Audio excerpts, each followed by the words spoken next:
This video is sponsored by Squarespace. You want to say, welcome to the Q&A video.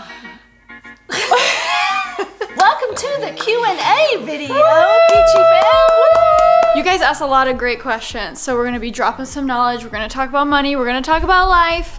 And speaking of money, look at my father's battle station. This is where he tracks all the Bitcoin that he's been consistently holding. Just sell it all.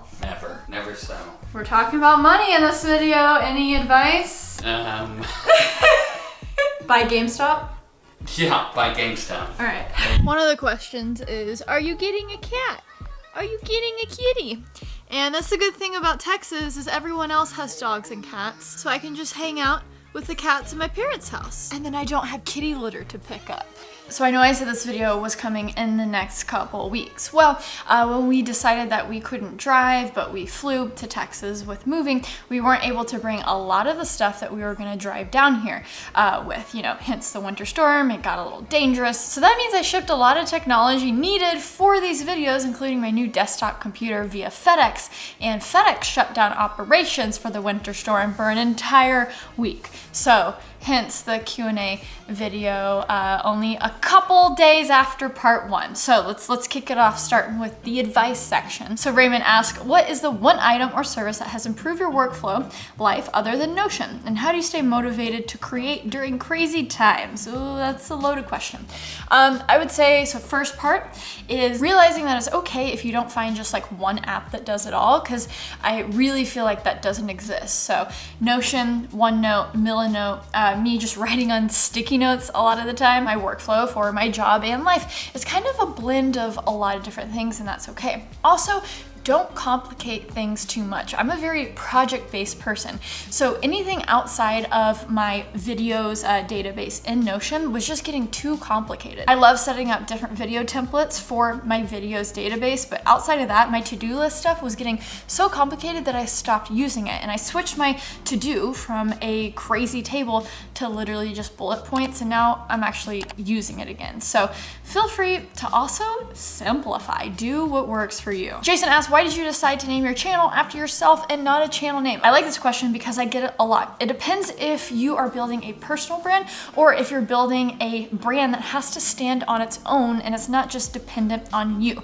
So I always knew YouTube and video was gonna be a huge part of my life. So even when I was doing the docuseries Creative Spaces TV in the very beginning, I knew that that wasn't gonna be something that was going to live on forever, but I knew that Sara Dietschy, the videographer, editor, potentially YouTuber, was going to live on forever. So I wanted these special projects and things that I did to benefit, I guess, my personal brand. I wasn't worried about personal brand 10 years ago, but that's why I think it's good to go with a name. And then if it's more of a company, you're building a product or maybe some sort of larger company, I think that's the only time when you want to go with more of like a brand name instead of a personal name. But I would even caution people, if you just have a series idea, but you're always going to be involved, have your channels just be you. People want to relate to a person, and you can always have that freedom to change out the type of content as you grow as a human. And then you could also keep those same followers. Why are people who ride horses called cowboys?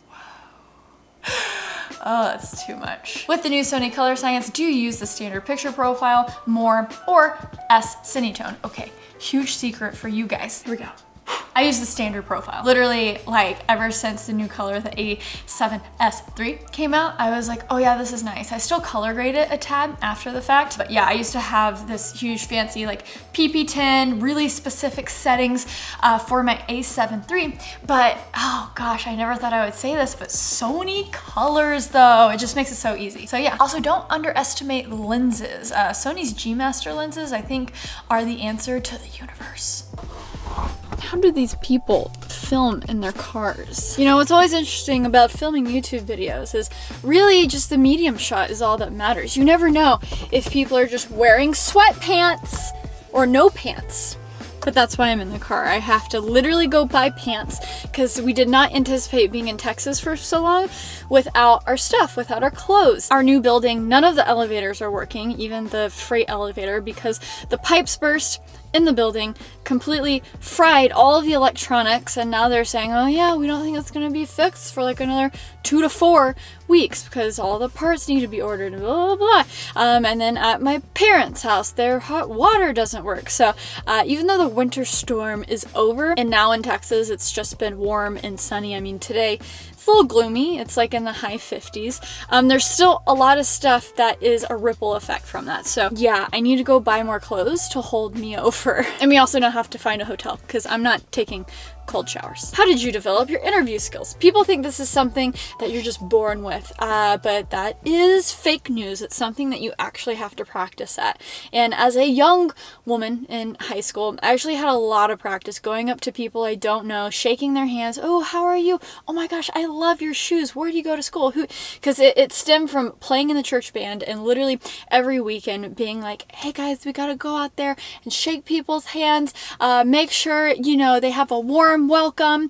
And so every weekend I would be like, oh my gosh, I would be freaking out. You could do this, Sarah. Just go shake 3 people's hands. So that was the beginning, being comfortable with people I don't know, being able to really just carry on a conversation. In the beginning, it starts as, okay, just ask one question, get them talking, and then you can think about the next question you're going to ask them while they're talking. That's like the first step. And then the second step after that is when you get more comfortable with it, you can then be able to carry a casual, fun, hopefully interesting conversation, especially if you have a podcast like me, That Creative Life. But you can also engage and listen to the person you're interviewing and then also have a good follow-up question. So it's something that you have to practice, and maybe practice off camera for a little bit, maybe in real life. Go to a coffee barista. Just try to strike up a conversation with those people that you might interact with less now. But there's opportunities out there in the real world to actually get practice. And a lot of these things, it's a trick that people say that, oh, you're born with these things. It's like an innate ability. A lot of these things,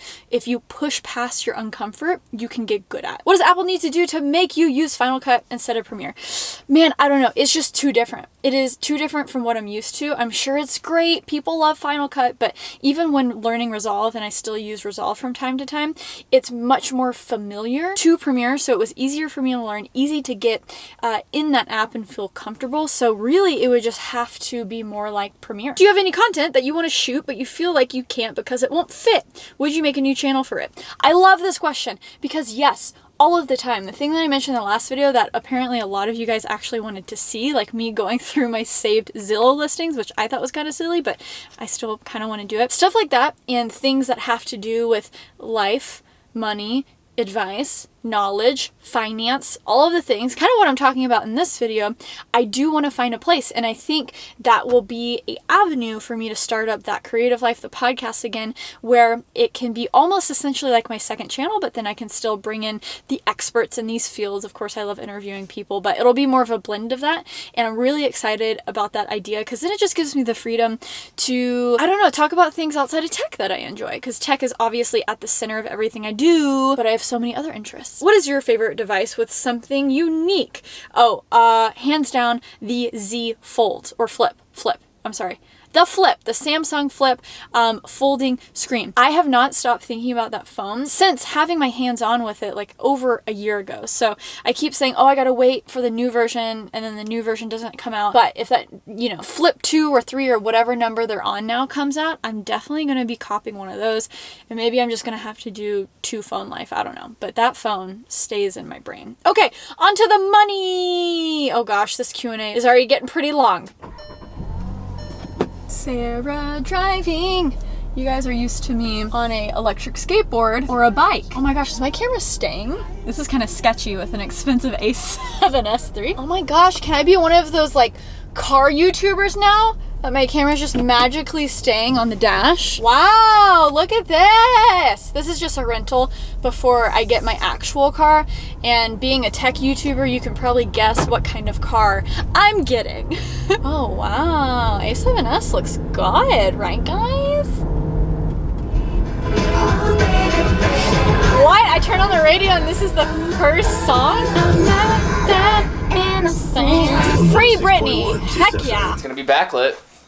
Oh. Sorry. Alright, so here is our hotel. This is it. Not the parents' house. Yep. Do you regret everything? I regret everything. I regret that time I was born. Oh my I'm just kidding. Okay, so here's the deal. We might have picked the wrong time to move. It was a little chaotic for a week, you know, because we couldn't come down here because the winter storm. The actual worst time possible. Yeah, but of the entire year. Okay, but we thought once the warm weather was back that everything would be better, but turns out it's just not, because here we're in a hotel because my parents don't have hot water. Our building that we're moving into is a mess. It's just like... It's one massive struggle. We're probably going to be without a home for, I don't even want to say a month because I don't want to jinx it, but at the most, hopefully 2 to 3 weeks. And it's just getting more expensive too, like hotels and things just keep happening. Oh, should we share what happened to you today? Well, not only that, my MacBook somehow in the way over here erupted. Colors, this is what it looks like. Like, this isn't some weird neon thing. Yeah, this is what my computer looks like forever now. So my computer, first of all, my entire livelihood, but then my brand new car. Hold on. Here's the thing. It was a whole process when we came. Like, John got a really nice car. Like, really, I don't know. It's like a really cool car. Can I show it on here? Yeah. The second day we were here, we were killing it. We're like, dude, we're so ahead of the game. We got a car the second day. Nothing can go wrong. And that's when every single thing went wrong. Being an idiot, there was a pillar next to my car. I reversed, turned the wheel, just a little, you know how I do.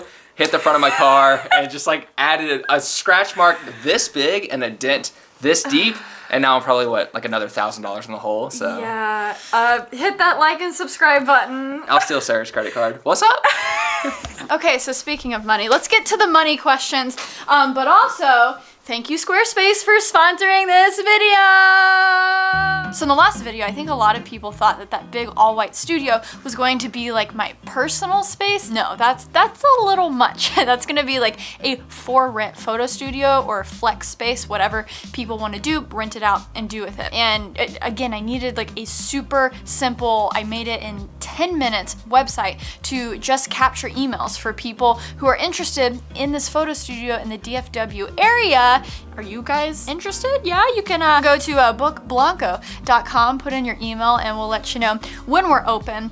And again, Squarespace is so clutch when building websites because it's not only quick, you have a lot of great options for templates, but all of the websites are optimized for mobile. So build it on the web and you can see in the different configurations what it'll be like for web, iPad, and mobile. The designs are super flexible no matter what device you're on, but also all of the options you have to monetize, grow your audience. You can run email campaigns using your Squarespace site without a third-party service. You can connect something like MailChimp to your Squarespace, but in my experience, Squarespace campaigns is just super easy to get that clean look that is consistent with your website in your emails. Like even for this website right now, there's the option to store the emails in a Google Sheets, so you don't even have to connect it to an email service until you're ready. So many options, e-commerce tools, member areas, so it's like a Patreon-like feature that you can have built in right into your website. SEO, search engine optimization, that's something I don't want to have to worry about for my main website, saradietschy.com. I just want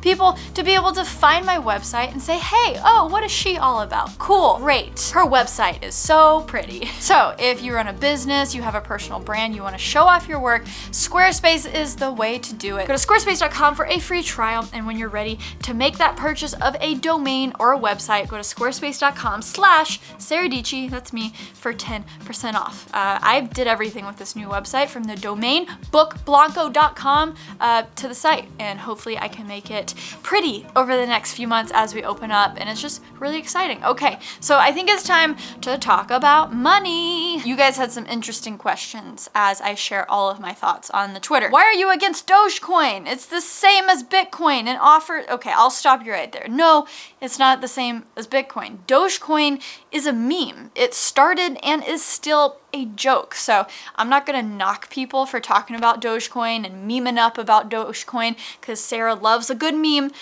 You know, all things internet and joking around, I'm a fan of. But I have been somewhat critical about people who just like openly promote it and then kind of pump and dump it because there's not really like fundamentals beneath it. But I guess if we have a large enough consensus around the value of memes and the value of Doge, well, hey, maybe it could be a real exchange of value, because it has definitely grown and evolved in very interesting ways. But no, Dogecoin is not the same as Bitcoin. I don't hold Dogecoin. I actually just sold all of my Bitcoin recently, which is crazy. I'll probably make another video about that at a later time. But then I'm already back into Bitcoin, so this time horizon, what I'm talking about is like months ago. So maybe I'll make a video on that if you guys want. Where do you see memes going in the future? Will they extend past crypto? Listen, I think the memes are really synonymous with the internet. Of course, the internet can cause people anxiety and it can be really terrible,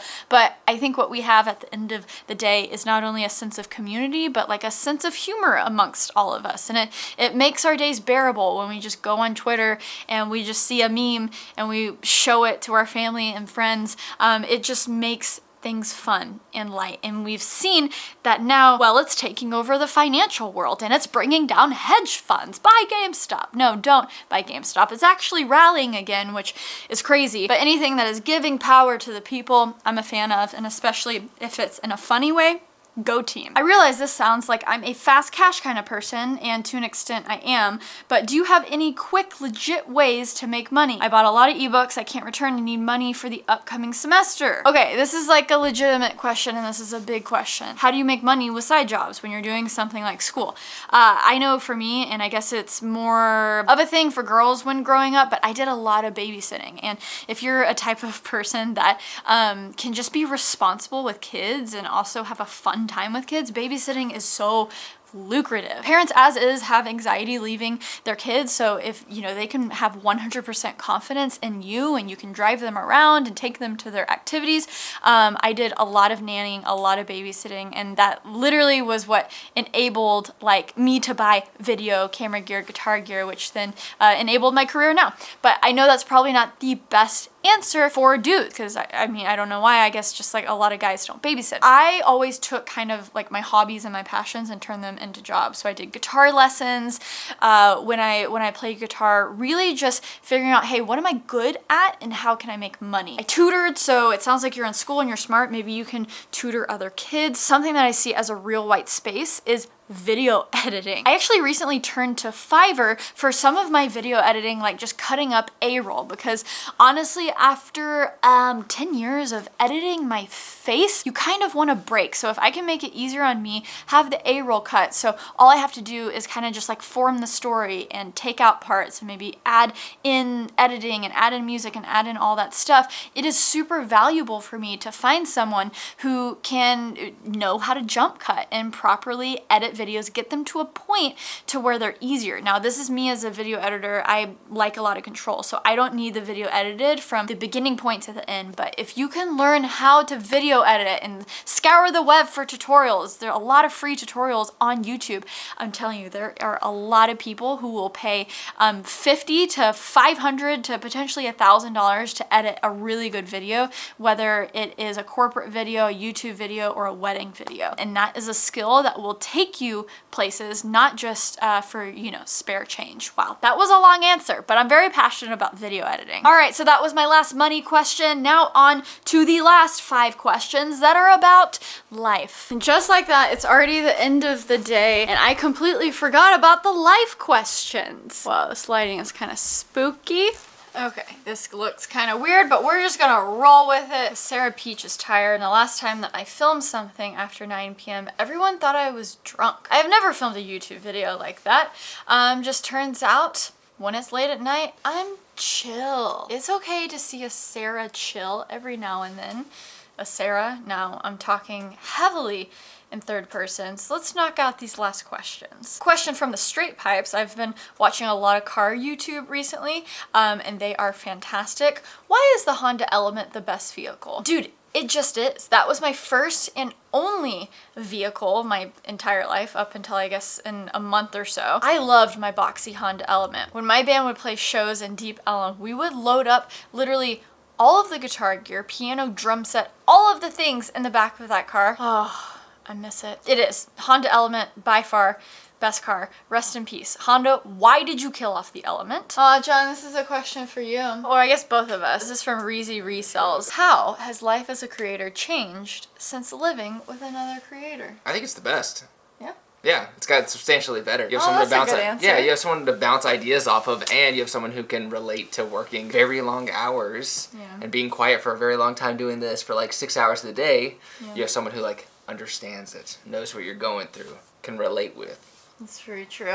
And he helps me with titles all the time. Like, literally 2 minutes before posting a video, I'll be like, hey, is this a good title? What's a better title? Oh, yeah, that sounds good. What about this? Oh, yeah?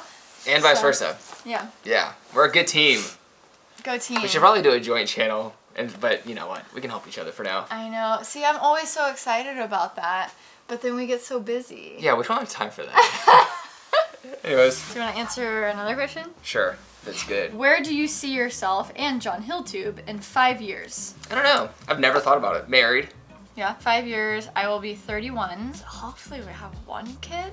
5 years? Yeah, I could see having a kid. I could see us still living in Texas. Hopefully we're traveling again in 5 years. Let's hope. Hopefully. What else? Just living life, man. Yeah, I mean, if we can just do more of the same, I'm down. I feel like it's just an extension of everything we're doing now. It'll just be a little more exaggerated version. Yeah, which is a good answer. And with that, my battery is saying, hey, I'm dead. So what a great ending. Thank you, John Hilltube. Of course, no problem at all. Let me know if you like this video. Hit the subscribe button down below for new videos every single week. And hopefully all of my tech gear will come in via FedEx and we can get back to normal videos. Wow, that was such good dancing. Thanks, babe. I didn't say stay peachy. Okay, bye.